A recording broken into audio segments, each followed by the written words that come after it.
Et pour finir, retour en Alsace et direction Hagenbitten, au sud de Strasbourg, pour ce premier épisode. Nous allons voyager dans le temps grâce à la présence d'une ancienne carrière de fabrication de briques où ont été trouvés des fossiles d'animaux datant de l'ère glaciaire. Angélique Etienne, Emmanuel Cambette.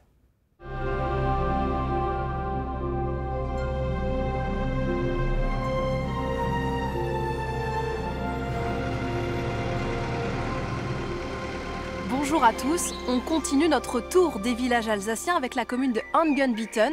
Ce nom vous paraît déjà long, eh bien sachez que jusqu'en 1790 il y avait une syllabe de plus, Hagenbittenheim. Mais dans ce premier épisode, on va remonter encore plus loin car la commune garde des traces de l'ère glaciaire. C'est aujourd'hui un lieu de promenade, mais il cache des trésors géologiques.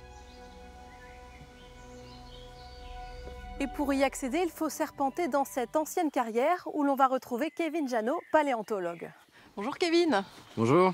On est sur le lieu d'une ancienne carrière, c'est grâce à ça qu'on a pu avoir accès à certains fossiles. Il y avait une carrière qui était en exploitation pendant quelques dizaines d'années. L'exploitation a permis aux scientifiques de pouvoir venir étudier précisément les couches, ça rend les choses beaucoup plus faciles. On le voit ici. Avec un peu d'escalade, on peut effectivement avoir accès à une paroi riche en histoire. Il semblerait que les derniers dépôts dans ces niveaux-là datent à peu près de la dernière période glaciaire. Donc il y a entre 15 et 20 000 ans. Là, le climat était plutôt ce qu'on peut retrouver en Sibérie.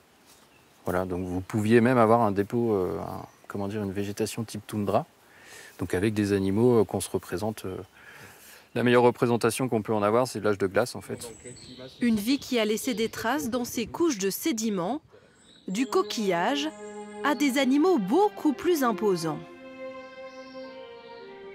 Donc là, vous avez par exemple un très beau crâne de loup, donc qui a été trouvé ici, il y a plus d'un siècle maintenant. Donc voilà, il y avait déjà des loups à l'époque. Il y a aussi des choses un peu plus improbables. Alors il y a des choses un peu plus improbables. Ce que je peux vous montrer par exemple, c'est une mâchoire de rhinocéros. Donc en période froide, vous pouviez trouver du rhinocéros laineux. Et en période plus chaude, du rhinocéros de Merki, comme ici. Donc c'est une espèce qui serait apparentée au rhinocéros africain actuellement. Et parmi les choses vraiment très sympas qu'on a pu trouver à Hagenbitten, en climat froid, vous aviez du mammouth, dont ici on a une très jolie dent d'un bébé mammouth. Donc voilà, une petite molaire. Une petite molaire. Une petite molaire, voilà. Une dent. Autant de découvertes qui ont permis d'en apprendre plus sur le passé du village. On n'avait pas forcément besoin d'aller très loin pour pouvoir voyager dans le temps.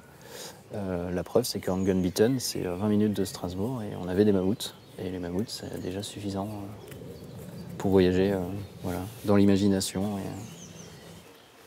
C'est pour cela que la mairie aimerait rendre accessible le site au plus grand nombre. Alors ce site, en fait, vous le connaissez, vous, depuis que vous êtes petit? Depuis petit.